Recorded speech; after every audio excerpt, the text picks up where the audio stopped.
Welcome to the morning meeting, everybody. Right. Or should I say the whenever you decide to show up meeting. I said the hip, hop, the hippie, hip, hop, the don't stop, the rocket to the bang, bang, boogie, say up, the boogie to the rhythm of the boogie to beat. Now what the hell is to the twist, I'm ripping to the beat. I'm here, the groove, and my friends are gonna try to move your feet. See, I am Wonder Man, and I'd like to say hello. I do the black, to the white, the red, and the blue, the purple, and yellow. But first I gotta bang, bang, the boogie to the boogie, say up, the boogie to the bang, bang, boogie. Ow. Everything hurts, man. Everything hurts. Ow, ow, ow. Sore. Yeah, it turns out at age 50, you should not play back-to-back 9-inning softball games. Whoever heard of a 9-inning softball game? Let me do 2 of them in a row.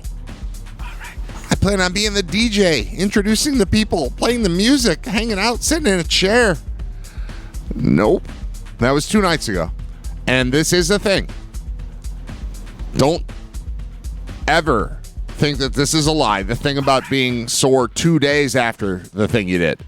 It's not the day after. It's the day after the day after. And it's today. It is. I am every single... if I got hit by a truck yesterday, I think I would feel exactly like this. Oh, my God. The pain in every muscle and every bone. Ow. Too old to move around. I should be in a chair at all times. I'm in a chair right now. I'm fine. This is fine. But my God. Getting up today was not easy at all. I'll go back to the truck thing. If I get hit by a truck, this is how I would feel. Imagine yourself being hit by a truck and then trying to get up the next day. That's what I feel like. And this is from playing softball. I didn't do anything. You're familiar with softball, right? Like, nothing happens in softball. It's mostly standing around. Hit the ball, jog to first. Probably out. I pitched, but I mean, that's not pitching. I didn't go like full Dwight Gooden. I was just throwing slow softball. I spin them a little. So it was a little twist action in the arm. I could see maybe like a little forearm being sore, whatever. Nope, it's every inch of my body is destroyed from playing 2 softball games. Which really I would call it's really 3 softball games. It's no softball for 10 years. And then essentially 3 games. We played 18 innings. It should be 6. It was 9 twice. So let's call it 3 softball games. Still not a ton of strenuous activity. But good Lord, man. Here we are. Ouch. Everything hurts. All right. Here's the deal. Here's the deal is what I tried to say. Here's the deal for today. Day and deal combined into one word there. And Dale. Hello. John Fuller is going to be on. He's our senior Philly correspondent. He is also our, he's at UB. UB started practice. That's going to happen soon. We're going to be into real football soon. It's still July, so it doesn't sound like football. But very, very soon, it's going to be August. And August sounds like football. And August, we have a game. We'll be at Minnesota August, I think, 28th, 29th, something like that. Thursday night. UB season opens. We'll have John on. John is also from Lancaster, PA, which is the home of the Big Amish, who had one of the best games of all time the other day for the A's. So we'll talk to John about him. His 4 home runs and 19 total bases, which ties Sean Green, which happened for the Dodgers a while ago. I remember that. The Niagara Falls Americans have been eliminated. Oh, no. That's terrible news. What are you going to... They got routed last night, 12-2. Their season is over. Batavia beat Auburn 6-2. They face Jamestown Thursday in the West Division final of the PGCBL. So, yeah, baseball seasons are just ending, Arbo. Arbo's my man that keeps us posted on Niagara Falls Americans. My kids' seasons are over. We're done tracking all of that. They have tryouts like next week, but it's not every day, every minute of our lives that we're going to be tied up in baseball. So that's that. All right. Here's the deal. You have the ability at any point to call or text at 716-288-5246. You can also find me on Twitter or X. I'm at Brad Ryder, BradRiter. You probably are aware, if you're listening right now, you're aware of writerradio.com. That's the place to go to find the live stream. And I'm working on it. I'm working on that becoming the hub for everything that you need to know. Like, I don't want to have to tell you all the stuff. Here's the phone number, and here's the this, and here are highlights. Here are the old shows. Like, it's all going to be in the same place. I'm working on it. All right? writerradio.com. That's the place to go.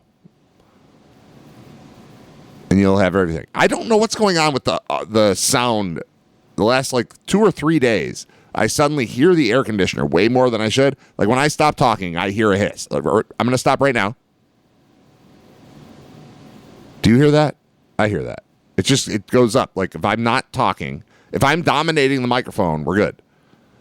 But I can't live like this where I have to, force myself upon you. I don't want to do that. All right. Here's what's happening today. I mentioned John Fuller will be on. Bob Gaughan will be on as well. He's on at 11. John's on 10:30-ish. So 17 minutes from now, we'll have John. I want to talk about toaster strudels. There's no product in America that has ever existed and burst on the scene, poised to dominate, like toaster strudel. Have you had a toaster strudel in the last 5 years, 10 years, 20 years? My God, they're delicious. My wife came home with toaster strudel from Wegmans, I assume. And I could not have been more excited. It's so pathetic. It's so bad. But I remember whenever they came out, and I have to find out when they were invented. Let's see. What does it say? History. 85. All right. So we're 40 years into toaster strudel. 1985, I'm 10 years old. And the first bite I have of toaster strudel, after putting the icing on by myself, right? Because that's what you do with toaster strudel. It cooks. We had a toaster oven. So you would leave the plastic package of icing on top of the toaster oven. And that would, I won't say melt it, but it would turn it more to a liquid than a solid. Right? Like from solid-ish to liquid-ish. And then you would cut the top off with scissors or a knife or whatever, or your mouth. And then you squeeze it out and you put it across the top of the thing. The first time I ever ate a toaster strudel, I thought Pop-Tarts were out of business the next day. I thought they were done.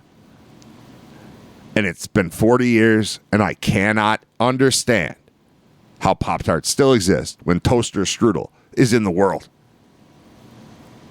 It's light and flaky and delicious and warm and hot and gooey and perfect. And Pop-Tarts suck. We know that, right? We know that.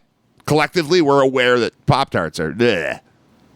I'm not saying they have to be wiped out. I'm saying they should have been wiped out by toaster strudel existing. Let's hear it for the dude at Pillsbury who came up with that. The product has found considerable success since being deployed in 1985 as competition for Kellogg's Pop-Tarts, their brand of non-frozen toaster pastries. Toaster strudel is frozen. Maybe that's where they get it. You can freeze some freshness into there. There's no one on earth who would eat a Pop-Tart and a toaster strudel and think that Pop-Tarts should still exist. They should not. Again, no knock on them. But they got knocked out. They got crushed. Toaster strudel is the thing. In 94, they launched the advertising slogan, "Something better just popped up." So they're taking the word pop and put it in there. As of August 2013, the company increased in foreign branding, launching a brand ambassador character named Hans Strudel, and then with the slogan of "Get them going." Get them going. In 01, General Mills acquired the toaster strudel product line with its purchase of Pillsbury. In 2023, General Mills used the advertising slogan, "Gooey, flaky, happy." Pretty good. So, Brad Ryder here for Toaster Strudel, the number one sponsor on the, I don't know what I'm talking about. They're so good. They're so good, and they should have buried Pop-Tarts, and I can't believe they didn't. They come in several flavors. Strawberry, blueberry, and apple are the most common varieties. They also come in flavors such as cinnamon roll, chocolate, and Boston cream pie. Oh, I love Boston cream pie. In 2020, the company released a limited edition Mean Girls toaster strudel, which featured pink icing instead of the brand's traditional white icing. In that movie, Mean Girls, which came out in 04, that's 21 years ago, good God. They said that one of the characters' family fortune was due to her father's invention of the toaster strudel. I remember being happy then that people were bringing toaster strudel to prominence a little bit more. That is a product that they should own the world. Whoever came up with toaster strudel should own the world. And the Pop-Tart guy should be long gone. You're out. Out of business.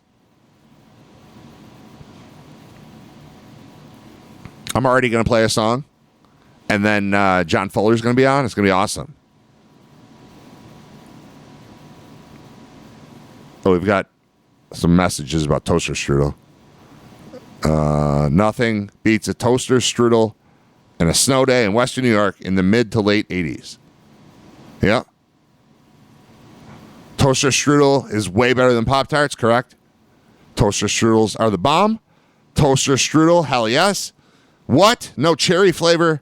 That's just not right. There probably is a cherry. I'm on like a weird, it's not even Wikipedia. I'm like on a weird, what is it? Wikiwand.com, toaster strudel. If I go to the real Wikipedia for toaster strudel, hold on. Let's try that. Then I'll play a song. Then John Fuller will be on. But I got to dive into this toaster strudel thing. Wiki toaster strudel. There we go. Brand name of a toaster pastry prepared by heating the frozen pastries in a toaster and then spreading the included icing packet on top. The brand is historically notable for being stored frozen due to innovations in the 80s food manufacturing processes. Marketed under the Pillsbury brand, formerly of the Pillsbury Company, the product has found considerable success since being deployed in 85. So that WikiWand thing was stealing from real Wiki. This is all the same. Varieties, several flavors, strawberry, blueberry, apple, most common. All right, this is the real Wikipedia is the same as WikiWand. I don't know what's going on with WikiWand. I don't know what WikiWand is, but it's stealing the fire, the flame, the strudel from actual Wikipedia. It was the same exact words. They stole it and put it somewhere else. What's going on there? All right, we're going to play a song still. And then John Fuller's going to be on. It's Writer Radio. It's episode 133. Toaster strudel to me, toaster strudel versus Pop-Tart to me is like Taco Bell versus Mighty Taco. When I want one, I'm not thinking of the other as competition. I agree on the Taco Bell Mighty Taco thing. I do not agree at all that Pop-Tart belongs in the conversation. whatsoever with toaster strudel. You're out of your mind, man. Those are not the same. No. I've never had a good Pop-Tart, not once. They're better if they're not heated up. But they're no good anyway. There's nothing. I've never had a Pop-Tart and thought this is good. That's never happened. Toaster strudel, every single bite is amazing. Pop-Tarts suck. Toaster strudel, great. The end. I'll be right back with John Fuller in a few minutes. Stick around. I'm Brad Ryder. It's Ryder Radio. Let's check in with Ryder Radio's senior Philly correspondent, John Fuller. What's up, man? Go for it. Loved it. Doing great. It's been a while. First How are time things? I got to be. Everything's going great. It was nice to hear the song again. I'm Yes. glad you got that figured out because Yes. it was nice. It really gives me a little boost of energy every time I hear It that. should. It was like a $7 cord that I had to buy on Amazon to make it so that you could hear what's going on back here. And it's helpful for that, so you can hear the song, and it's also helpful so that we can do I can play stuff and we can talk about it if we ever want to. Like with Scott, for example. Scott comes on and we I could do truth detector stuff with him.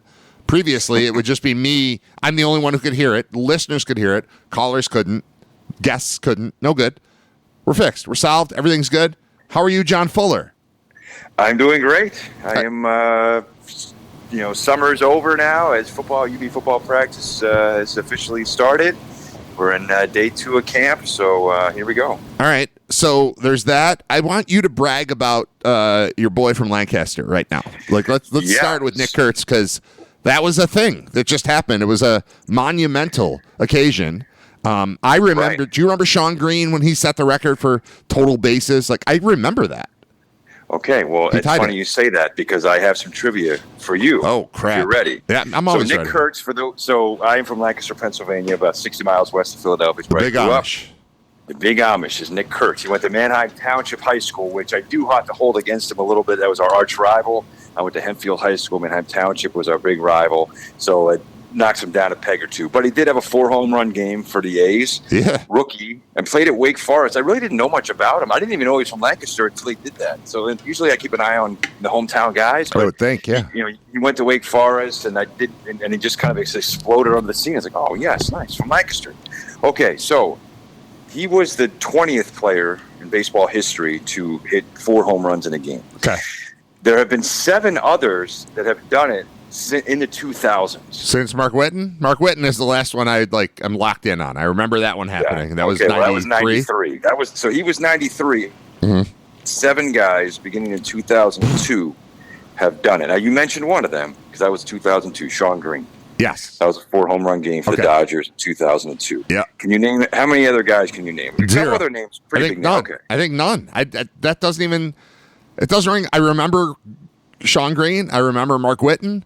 And now I've got Nick Kurtz, and I think anything that happened in between does not exist in my brain. And I'm sorry because I love trivia, but I don't think I've got anything on this. Okay. Well, I'll give you one from a Philly connection. This is pre-2000s, but the most famous one I know of is Mike Schmidt, 1976. Yes. He did it again at Wrigley Field. It was an 18-16 final. Wow. He had the game-winning home run. Wow. He had 4 home runs. That's like a softball game. Yeah, right. That was crazy.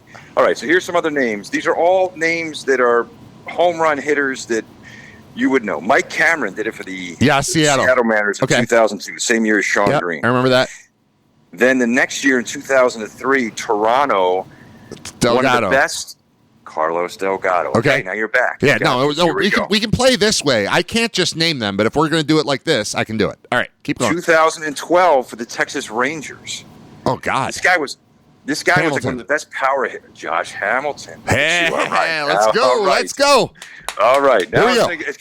It's getting a little tough here. That's all right. 2017 for the Reds. Not a household name at all. In fact, that's kind of a silly name.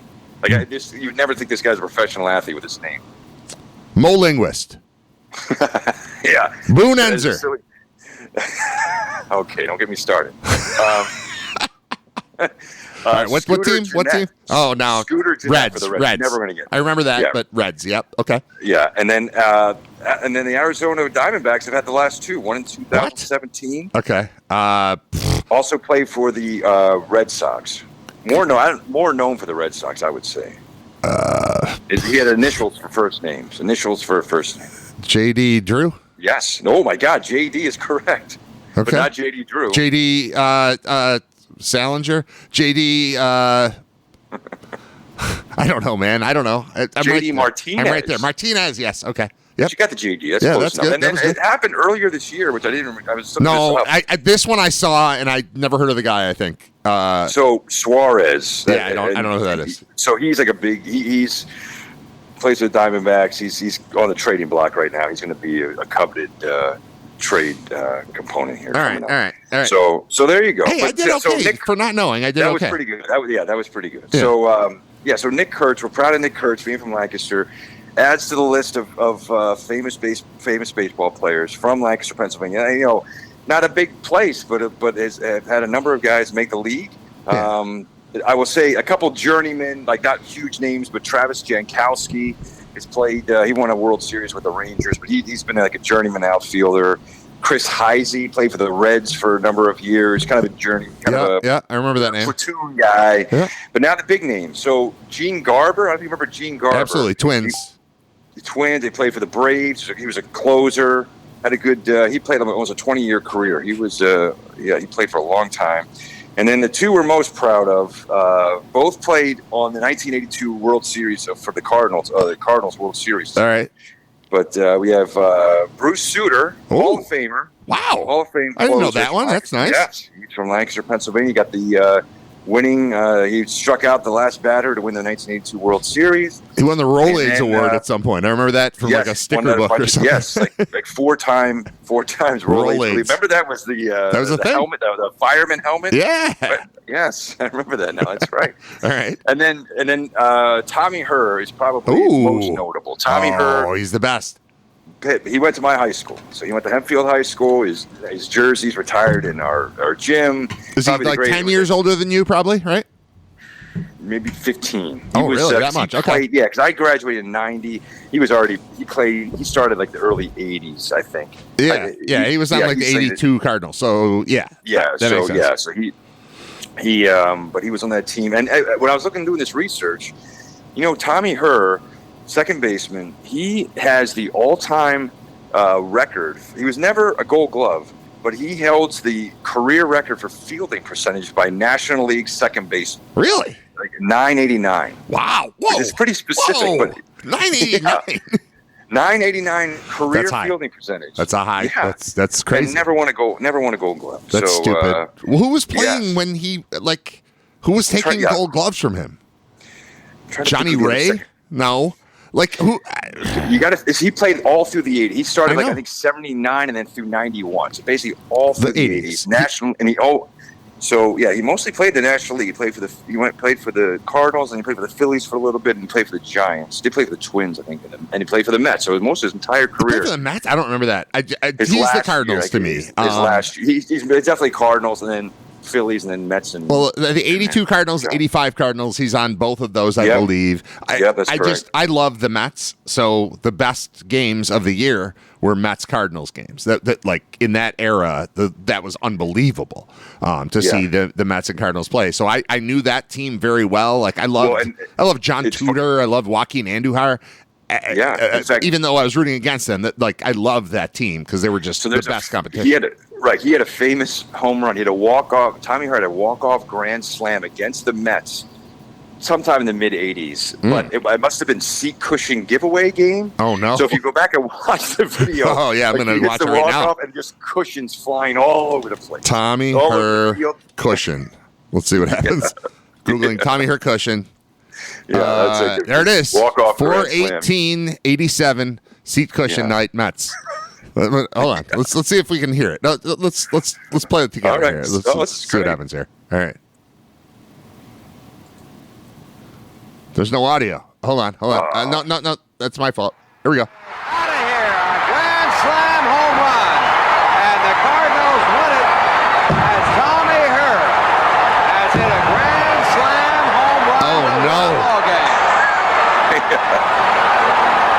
Oh no, it's so bad. It looks like you know when like the cottonwood is happening in Yes. in Western New York, and it's just blowing everywhere, and it's windy. It's that. There's Jose Akendo on the field. Oh yes, Jose Akendo. I believe Jesse Orozco gave up the home run. Everybody's got these satin jackets on, so I don't see their names. But yes, I know this 87 Cardinals team. I know very well. Yeah. Dave LaPointe, Willie McGee, Terry Pendleton, Vince Coleman. yeah. I'm just picking up names in the back. Who's that? Wow. Lake? Steve Lake, I believe. And Tommy Hurst sitting on that pitch. Orozco just buried with that fastball here in the bottom of the 10th inning. Bottom of 10, grand slam. The hit by Lake, and now Gary Carter's catching. Yeah. Oh, he knew it the whole time. He hit it. He knew it. He just stared, and then he put his arms up as he crossed first base. Good for you, Tommy Herr. All right, that was awesome. Thank you, John, for bringing that up. One other quick video. I don't have to watch it now, but I will. Doing the research. Oh, well, I'll watch it now. What is it? The 1982 World Series. Bruce Sutter strikes out whoever it was in the Brewers to win it, and then just thousands of people just jump on the field. Like you just don't see it anymore. But it's like the final out of the 82 World Series. It's just there's people just jumping everywhere, climbing over the wall. It's just I wish we could bring that back. It was great. Well, I think it all ended when Wade Boggs rode a horse in '96. I think that was the end of the end of everything. All right, today in 1982, Bruce Sutter throws the final pitch. This is going to be it. All right, let's see. Yeah. No one can see it except us, except me. Yes. Well, you just skip you, but I know it. I'm just going to count the people. So far, it's just Cardinals. Yeah. Oh, wait. Into the air. The players converge around the mound. Oh, God. 145. There's a dog. There's a dog on the field. There's just a dog on the field. People are just jumping over the fence, and there's a dog on the field. Oh, my God. It's 1,000 people. Right. 1,000. Somebody just did a face plant right near home. What is going on? Oh, my God. Now they're showing people walking through the tunnel. That's the Cardinals walking through the tunnel. Somebody gives somebody else a handshake. Oh, my God. That is unbelievable. Oh, God, the mascot is there. Okay. Oh, my God, that was so good. That was so good. There was a dog. There was a dog on the field. Oh, my God. The dog is on the field. There's a dog on the field. All right. Oh, we got to bring those days back. Yeah. That's right. We need more chaos and mayhem. Right. And it was nothing to worry about. Everybody's having a good time. Yeah. Well, I've been asked recently, somebody asked me to name the top 25 moments at Rich Stadium / Bill Stadium / Highmark Stadium because it's closing. And I'm not going to say who asked me, but, there might be a T-shirt involved at some point, and, might be a guy but I immediately, without looking anything up, I have 18 things written down as, like, the top moments of that place. But in there is, like, the Fandemonium thing where, and I don't, you weren't here yet. I wasn't, but I've seen the video. Guys hanging from the goalpost, right? Was that they beat the Dolphins? I don't remember. No, that was a Jet. It was we beat the Jets to clinch the division. Okay. There was a blocked field goal by Fred Smirlis involved. I have to look all of it up, but we're talking off the top of our heads right now, and that was there was a Marlboro sign in the end zone, like above the, what I mean, like on the wall. Yeah. Oh yeah. Like we were smoking and taking down goalposts back in that era, and we're not smoking anymore. We're not taking down goalposts. Have you noticed, by the way, John? When's the last time you walked anywhere and smelled cigarette smoke? Because I don't smell it ever anymore, but I smell weed every time I'm at like Tops. I'm with yes, yeah. It's funny when we were in Detroit last week for Mac Football Media Day. Right next to our hotel, they have casinos right downtown. We walked over to the casino for a little bit, and there's smoking in the casino. And I was like, wow, that was the first time I'd smelled it in a long time. Yeah. And it's even worse. It's like, you know what I mean? It's like when you don't smell it for a while, you realize how bad it is. But yeah, you don't smell it anywhere. But yeah, the weed is everywhere. We were at Westwood Park in Lancaster the other day for baseball, and my dad was like, "Man, somebody must have hit a skunk." And I was like, "Dad, that's not a skunk." He's like, "Is that marijuana?" I'm like, "Yeah, it's definitely that." And then I brought up the same thing to him. Like, when's the last time you smelled actual like cigarette smoke? Like, I don't remember, and I don't either. Like, it's never anywhere, and then when it is there, it's shocking. But weed is everywhere, and specifically, I'm going to say like Walmart parking lot, or just walking behind somebody at a store. Like, everybody smells. Everybody's high, dude. Everybody's high all the time now, and they're not smoking it. It's just like that's just how they smell. I mean, they're not smoking it at the time. It's not like right. Like with cigarettes, you would just smell someone's holding a cigarette. People just it's just there are levels in their clothing now. And, yes, it's crazy. No, there are levels. You're right about the cigarette thing. It's like there's a person smoking and I smell it is one thing, and then this guy smokes a lot and I smell it is a thing. But now it's never that, and it's always weed. Always like just smells everywhere you go. Smells like weed now. Which I don't know if that's better or worse. I don't know. I'm not into it, but whatever. All right. Why did you come on the show? You came on to talk about. Oh, let's talk about UB. There's football happening. Let's talk about football real quick. And then, am I going to talk to Pete Lembo today? That sounds like a no. That sounds like a no. Today, but we're going to get him on with you at some point. Yes. Okay. All right. Yes.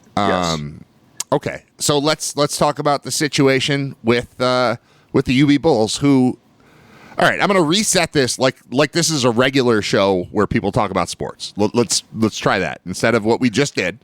Let's try that. So, the Bulls had an incredible season last year in the first year under new head coach then Pete Lembo, and I like him a lot, and I think you like him a lot, and I think he's the right guy to coach a team in Western New York. And now he's been here for a year and settled in, and it's his program more than it was a year ago. I have super, super high expectations for this season. Is that correct?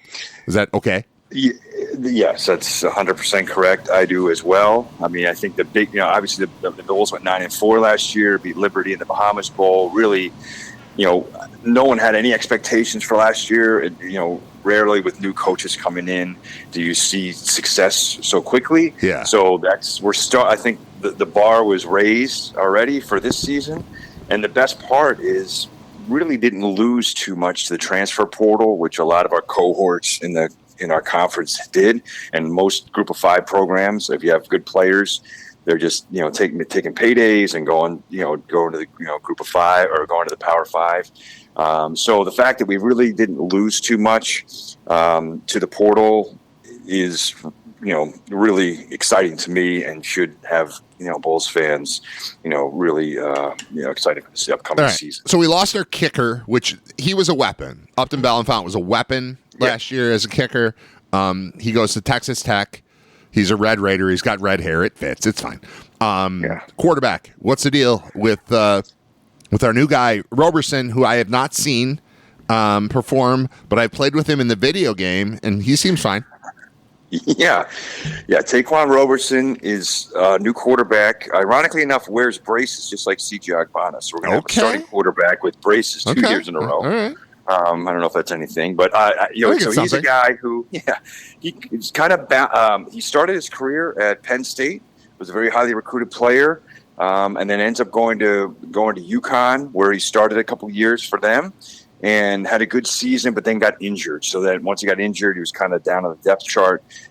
Transferred to Kansas State, played at Kansas State last year. So he had one more year of eligibility left. We went and got him, and everything I've seen, I mean, he's he throws a nice ball. I will say this. I think he's going to be very good for us. But what I'm more excited about is what is going to happen when our quarterback's coach, Dave Patenaude, gets with him. Because a year ago, we were thinking how we're going to be for the season, and we had C.J. Agbana and didn't really do much. He played a little bit the year before, but was never really allowed to throw the ball. And is this guy going to be any good? And then by the end of the season, I mean, he was on the verge of being an all-MAC quarterback. He was awesome. He was awesome, and I really wish he could have come back. Like, correct. I don't want to do this every year where there's it's very difficult to predict or think about what's going to happen next when you don't know who the quarterback is. Like, you haven't seen him play, and this is the 17th year or something for Roberson. So he's 1 year. That's it. Yeah. And so it's going to happen again next year. So we're going to be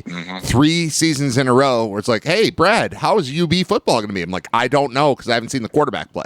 And that's going to happen again. But whatever, I'm in.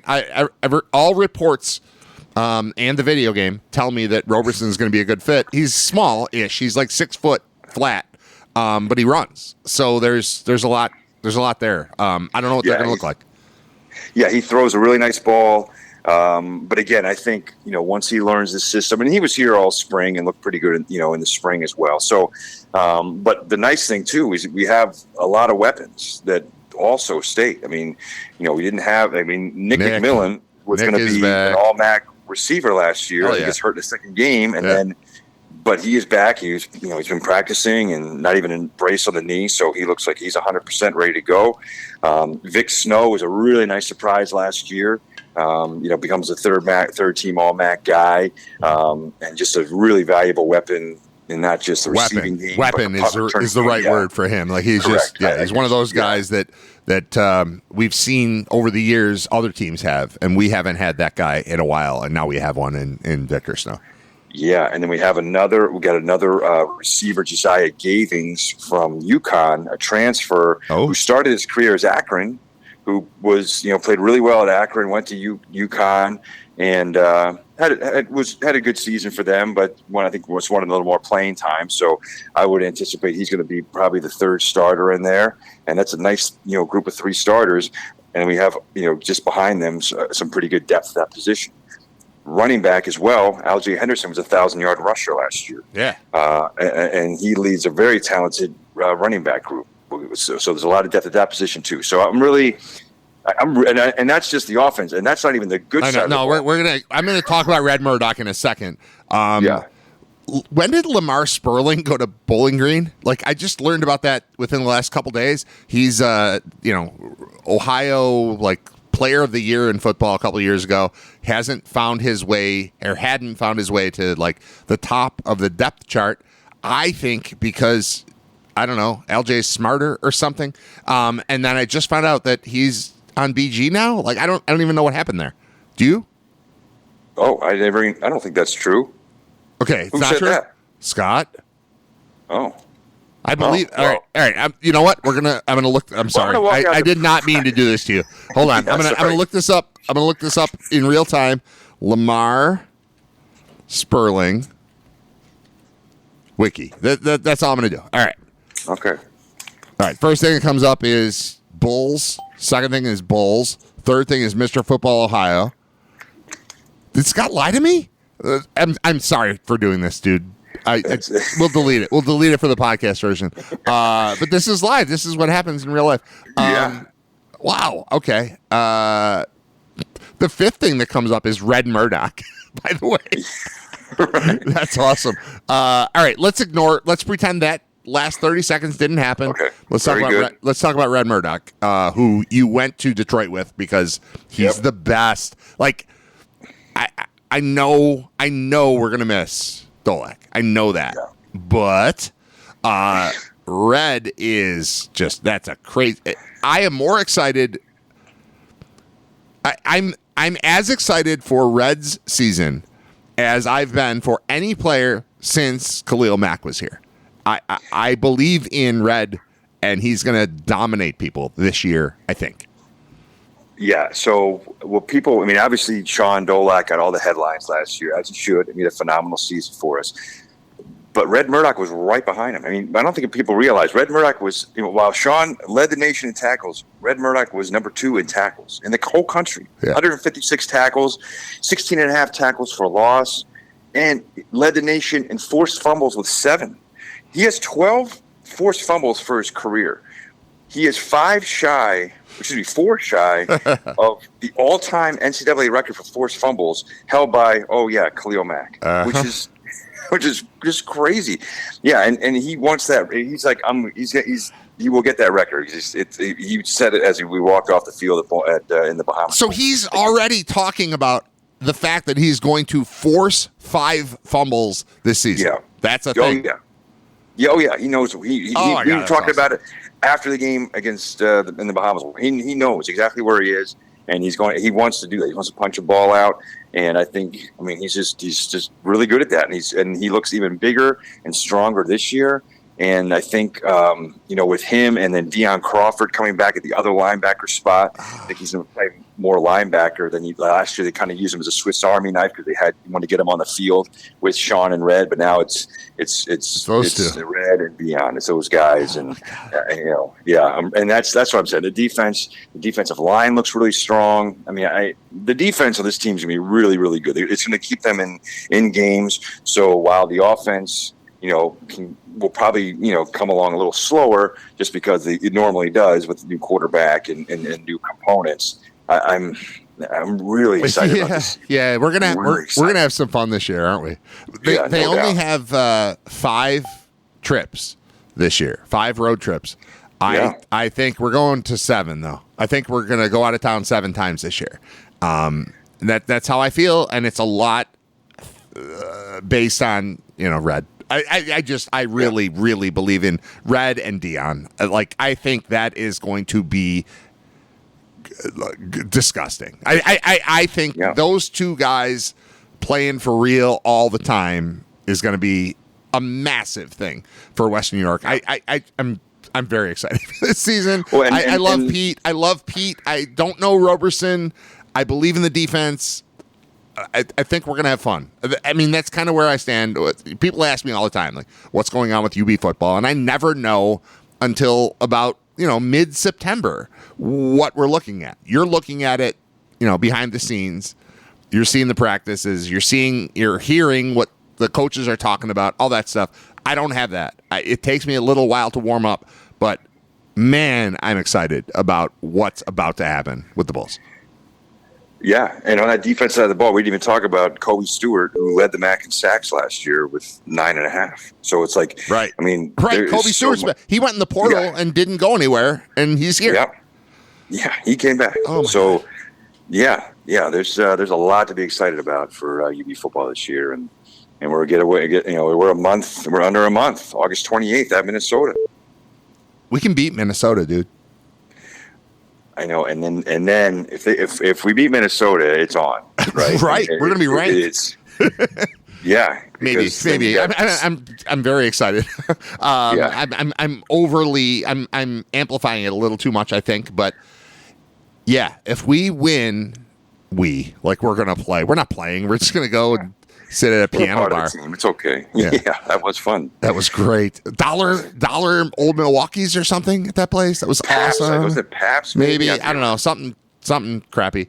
But Bob Gaughan is calling me. Okay. I can't. No, I'm not taking the call. No, we're gonna get to him in a minute, but not yet.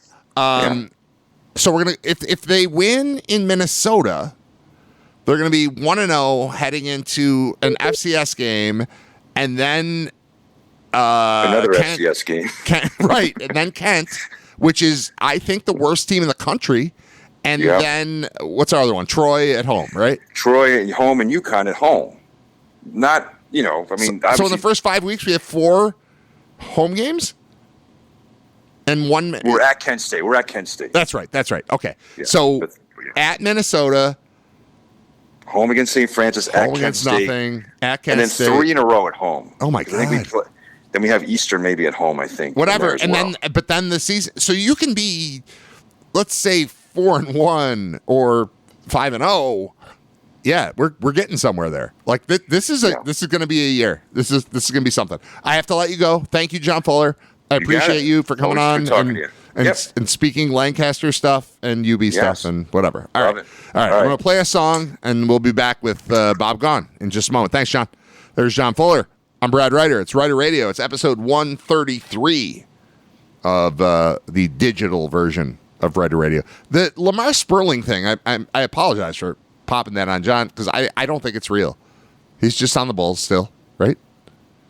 Seems. All right, I'm going to play a song. We'll talk to Bob. What song are we going to play? We're going to play something by the Black Crowes. Let's keep rocking here. Bob's here. The way my kids date now, it's so simple.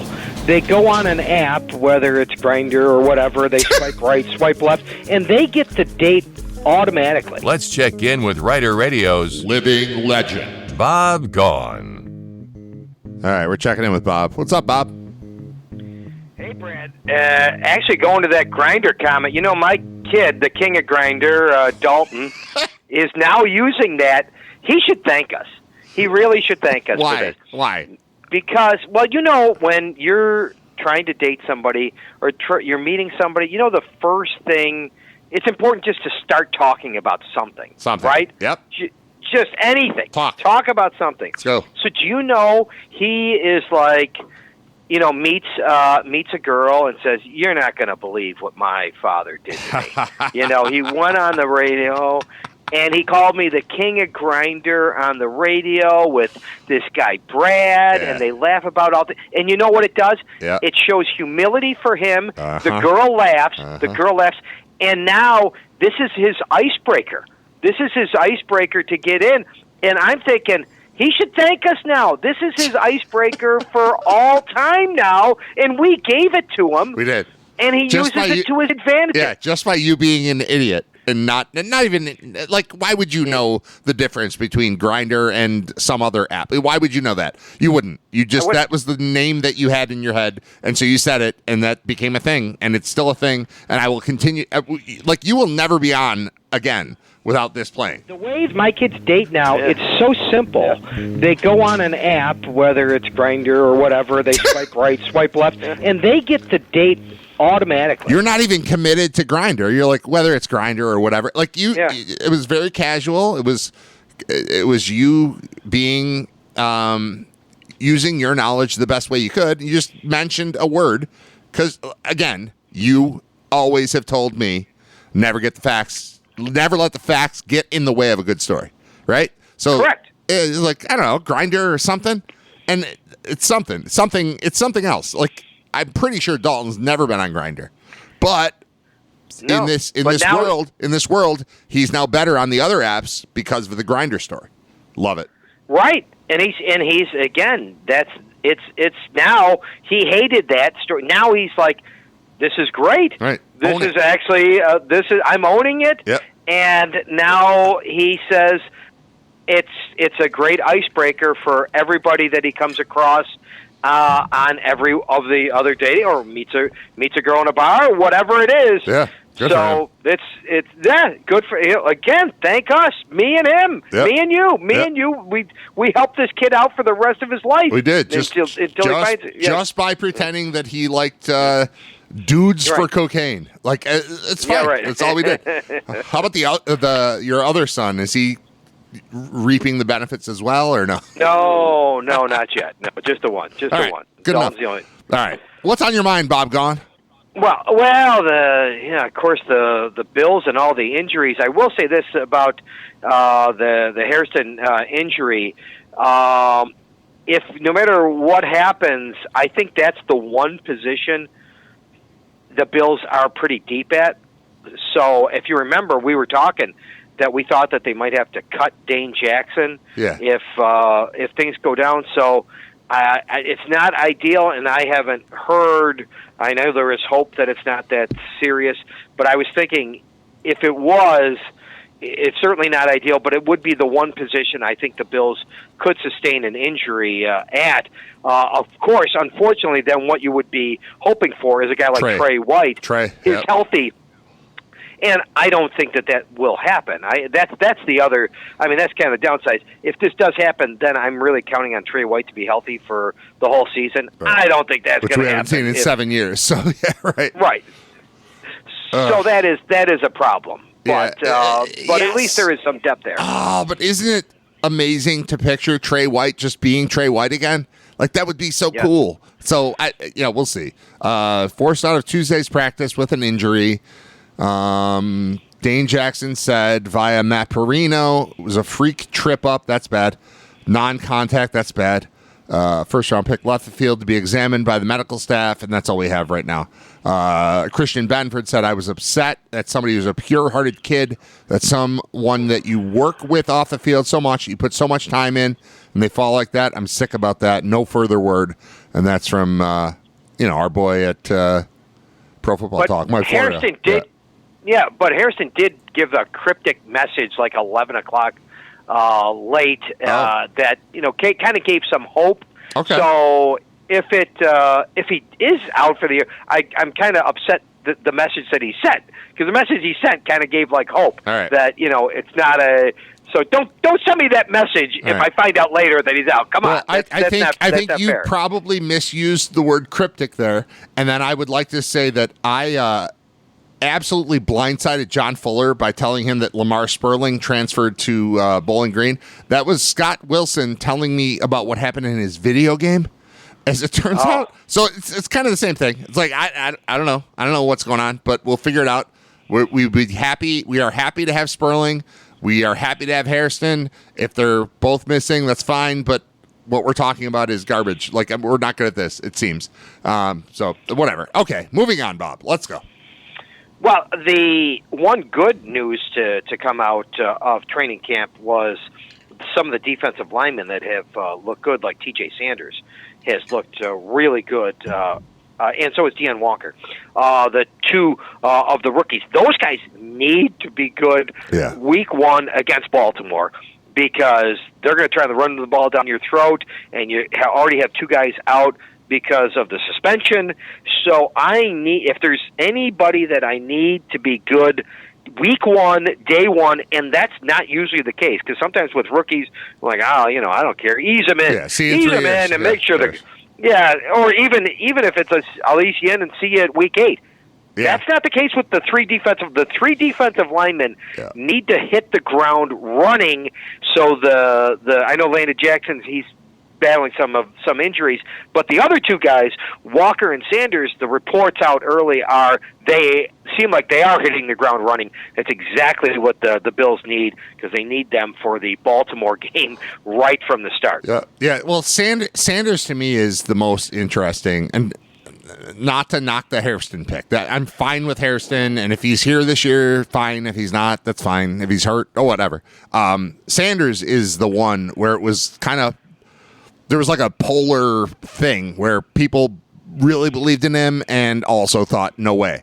And if they hit on that, that's a massive swing for this defense that has been good, not great, for the last, 5-6 years.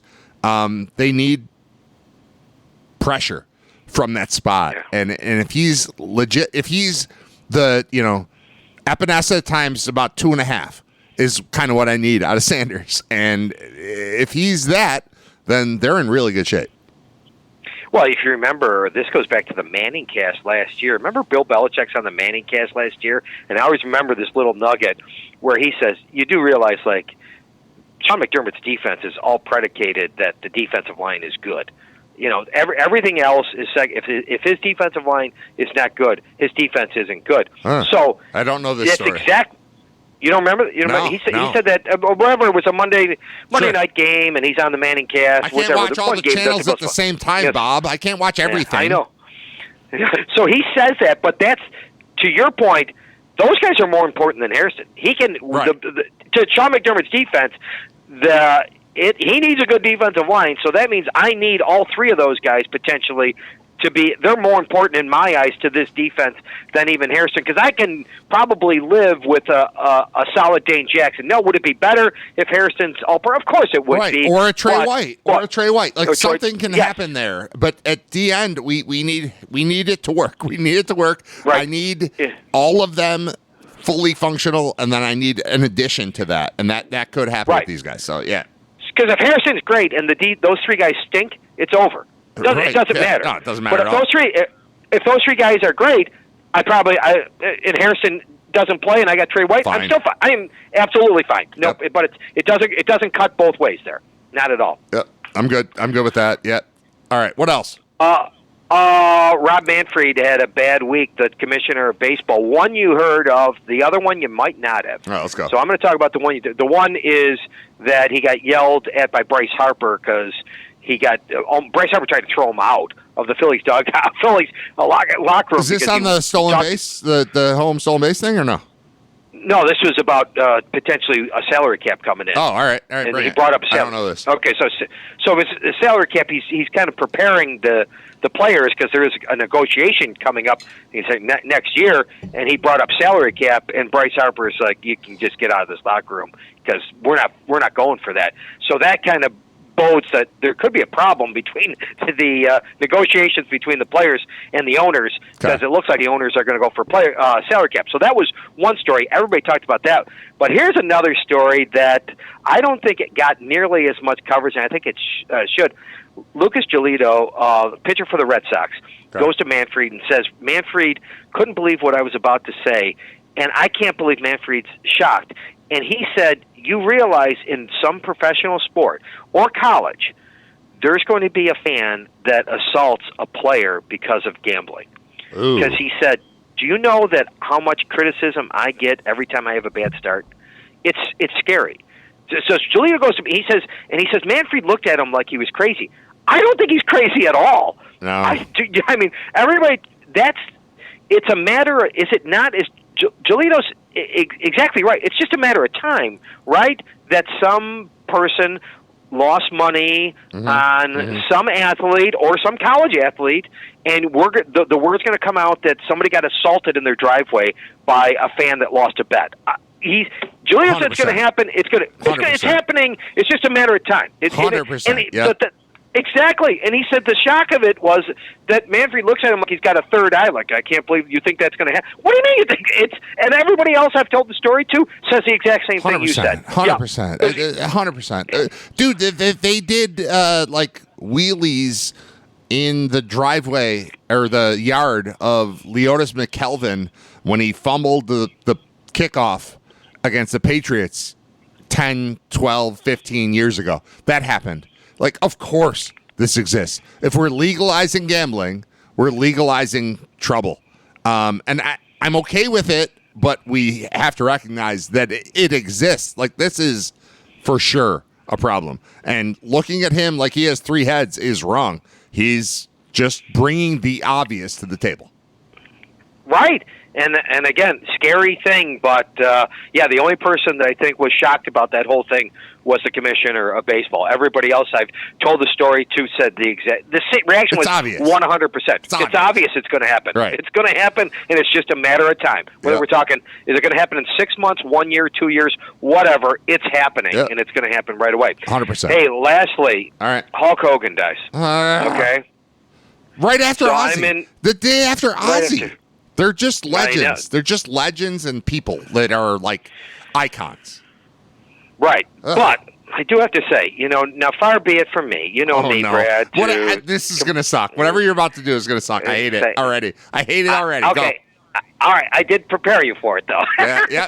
No. When I was in high school, I do have to say, because I was at the start of this, everybody that liked Hulk Hogan was a loser. I'm telling you. I mean, the cool kids, kind of like Piper. The cool kids, right? Piper for sure. Right. Piper for sure. I never liked Hogan. Bobby Heenan. You're right. No, right. You were a loser if you liked Hogan, right? Yep, I mean, does it not need to be said that the kids, while this was going on, if the kids in high school, if you tell to this day, if you went back to high school and you said, "Oh, I was a big Hulk Hogan fan," think, okay, you're a loser, nerd. You're an absolute whatever, loser. nerd. Absolutely, exactly, right? Yes, you agree with me. Yeah. You agree. 100%. I didn't know where you were going. I agree 1,000%. Yes. That's right. I wanted to watch Hogan. I watched him to watch him lose, to hope that he lost. He didn't ever lose, but I watched for that. I like Snuka. I like Steamboat. I like Piper, obviously. I hated Hogan. He was terrible. But And he was a terrible wrestler. He had nothing. He was actually, I mean, if you talk about the people that actually could wrestle, he couldn't wrestle it. He did nothing. He brought nothing to the table. He had no like amateur background. He was not like Piper. Piper was a boxer. You could tell that he was an amateur boxer. You know, he actually could fight. This guy, you know, his signature move is a leg drop. I mean, come on. Terrible. That was a terrible move. It was a horrible move. It was. Wow, I can't believe we're doing this. We're pissing on Hulk Hogan. But why do I have you on my show every week? It's to piss on Hulk Hogan when he dies. Like that. Right. Oh my God. You have anything bad to say about Ozzy Osbourne? Like, let's go. No, I don't. I will say this though. When he got out, bad. No, it's not. No, it's not. The guy that replaced him was actually more talented, even though, and this is pretty much well considered. Ronnie James Dio was more talented than Ozzy, even though Ozzy's material is better. Correct. So everybody will say Ozzy was better for Black Sabbath, but the guy that replaced him, 100%, had far more talent than he did, and he needed to be replaced. I mean, he really did have a bad drug problem at that time, so they needed to replace him because. The stories, I guess, were true. You know, the snorting the ants, I guess, is a legitimate story. That's real. It's a Motley Crue related. Yep. Yeah. That happened. Yeah, that's scary. Seems so I don't have anything. I don't have not on. I'm not doing it on Ozzy, but it had to be said. I mean, somebody had to say it. That's why you bring me on, because I say stuff that other people are afraid to say. All right, two things. One, do you know that you just said, I'm not going to piss on Ozzy, and then you talked about how Ronnie James Dio was better, and then talked about snorting ants? And also, do you know that you told me you have to not be on the show as of 11:20, and it's now 11:22? So you have to leave, Bob. We'll talk to you next week. You got to go. But it was legitimate. What I said was legitimate, Brad. I can't lie. No, I believe you. I believe you, but you have to go. Yeah. Get out. Okay, got to go. Bye. Bye. I love this show. All right, it's Writer Radio. It's episode 133, and we're going to play... No, I did these songs yesterday. Ah, crap. All right, I'm going to play Center Field again. We did that at the end of the show yesterday. I'm going to play it, and then I'll play another song, and then I'll be back. Thanks, Bob. Thanks, John. I love that song way too much. I cannot get enough of Gold Digger. So much so that I remember, what year did that come out? All right, my sister got married 05? Maybe 05? So Roger Christian, who is a DJ that you know, you've heard of him, or you haven't, but whatever. But he's been around. You should know Roger. He's awesome. Awesome dude. DJ. He was the DJ at, well, my wedding, but also at my sister's wedding. And he somehow got audio from like the big voice guy at GR at the time. I was working at GR, or I had worked at GR years previous. And he got the guy going, Brad Ryder. And he somehow mixed Brad Ryder into Gold Digger by Kanye West at my sister's wedding. And that's what when I think of Reepa's at the corner of whatever that is, Broadway and Pavement, or whatever, wherever that is. That was the wedding. And it was awesome. Or that was the location of the wedding, I meant to say. And when I think of that place, I think of the song Gold Digger, and also Roger Christian, and also my name being inserted into the song Gold Digger, which was one of the last songs they played of the night. Maybe the last song. It's like, Brad, get on out here, says Roger Christian. It was awesome. All right. What is next? What do we got? We're at 11:34. Okay. I don't know for sure that I want to do this, but I think I'm going to do it anyway. I've had this sitting here for almost a week. All right, I'm going to click this link. We'll see how this works. If the link works great, then we're going with this. We'll see what happens. Hold on. Yep, we're going to be fine. So this is a link called Beautiful Sounds of Dolphins and Whales. I can see dolphins swimming right now. You cannot, but you can hear it. So I don't know what it's going to sound like for the rest of it, but I'm in.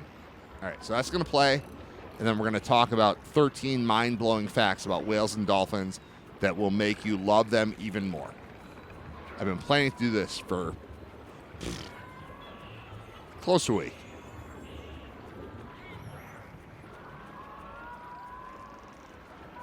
Link copied to clipboard. No. That. All right. Got it. All right. So, if you hate the sound, just leave.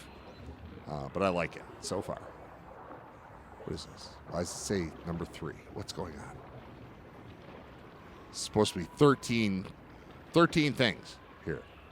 All right, we're at number 1. Whales have their own dialects. All right, here we go. I've got 25 minutes of this show left, and it's going to be about whales and dolphins with this sound playing behind us the whole time. That's the plan. We'll see. Believe it or not, whales are like the polyglots of the ocean. They're massive creators. These massive creatures, wow, don't just communicate with simple sounds. They have their own dialects. Different pods of whales can have unique vocalizations that are distinct to their group. This is true for orcas, also known as killer whales. That's a mean name. That's a mean, like, whatever. You get what I'm saying. Each pod's vocal pattern is passed down through generations, almost like a family tradition. It's as if each group has its own language unique to the members of the pod. Just to be clear, I don't believe any of what I'm saying. I'm just reading this. I think it's interesting and fun, but I don't take this as fact. This is just stuff I'm reading. Okay? All right. Imagine swimming in the ocean and hearing a symphony of clicks, whistles, and pulsing calls, all part of a whale's complex communication system. These vocalizations serve various purposes, such as navigation, locating prey, and social interactions. It's like Facebook, but for whales. I made that part up. I'm sorry. It's fascinating to think that whales can recognize each other and convey messages just by the way they sound. So next time you hear a whale song, remember that it's not just noise. It's a sophisticated form of communication with cultural significance. All right. So that's one of 13. Like, this is what we're doing for the rest of the show. Sorry. All right, that's 1. Let's go to 2. Okay. This is about dolphins being nerds. That's next. Stick with me. We can do this. Dolphins are often celebrated for their intelligence, and for good reason! Exclamation point. These playful creatures have large brains relative to their body size, making them one of the smartest animals in the marine world. Researchers have discovered that dolphins can solve complex puzzles, recognize themselves in mirrors. That doesn't seem like a big deal to me. And even understand abstract concepts, according to the Whale and Dolphin Conservation. Dolphins' cognitive abilities are similar to those of primates, which is astonishing. It doesn't stop there. Dolphins are also known for their strong social bonds. They live in groups called pods, where they cooperate to catch food and protect each other from threats. These social structures are incredibly intricate, showcasing their emotional intelligence and empathy. Dolphins are known to demonstrate altruistic behavior, helping injured or sick members of their pod, and sometimes even showing similar behavior towards humans. No wonder they're often seen as the brainiacs of the ocean. All right, that was number 2 of 13. This is exhausting already. But I like the sounds of the ocean.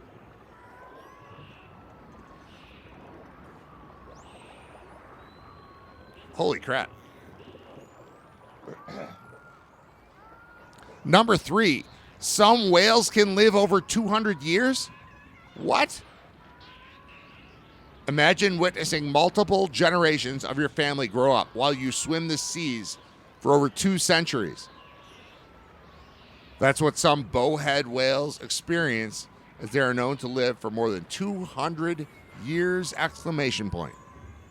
These majestic creatures hold the record for the longest lifespan among mammals.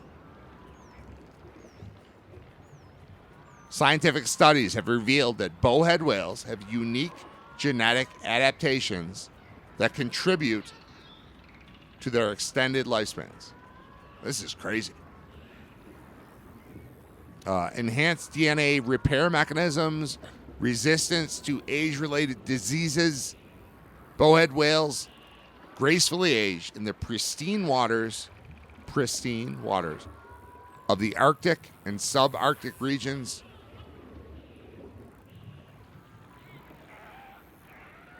The idea of living for centuries might seem daunting. But for these ocean giants, it means witnessing vast ecological changes and surviving in a dynamic environment. Their impressive lifespans remind us of the incredible resilience and adaptability of marine life, even in the face of climate change. All right. That's number 3. We have 10 more.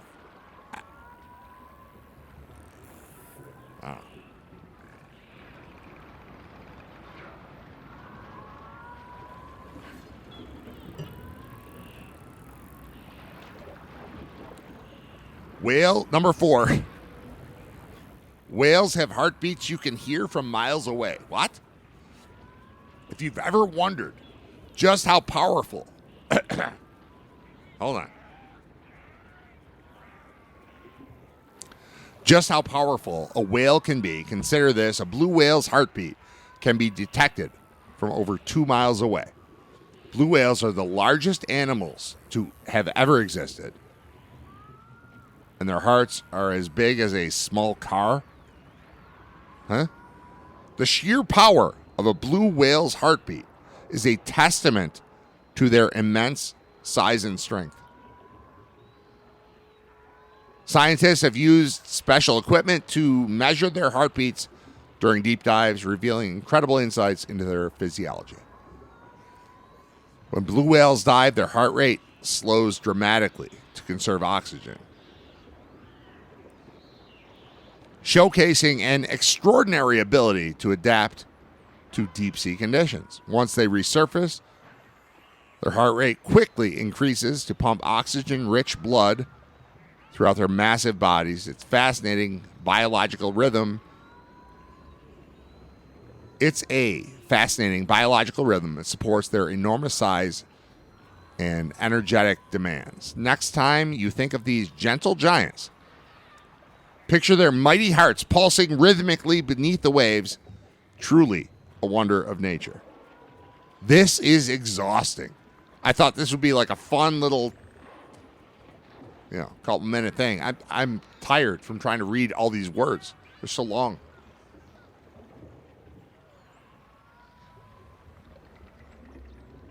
Why in the text thing does it say dolphins are rapists? I don't know what that means. I remember Jay Moore at Melody Fair talking about being raped by a dolphin. Is this like a thing?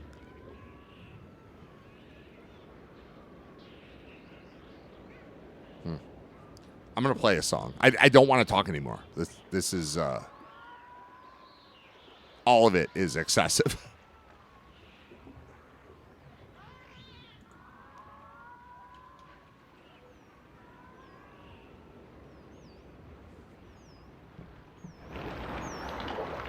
I turned up the dolphin and whale sound. To kill time while I'm looking for a song.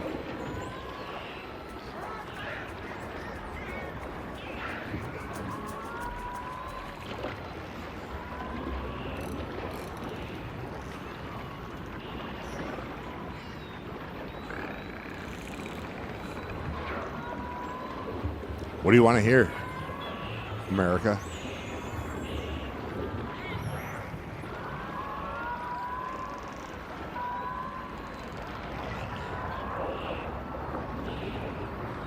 I'm sorry. Did you say Don Henley?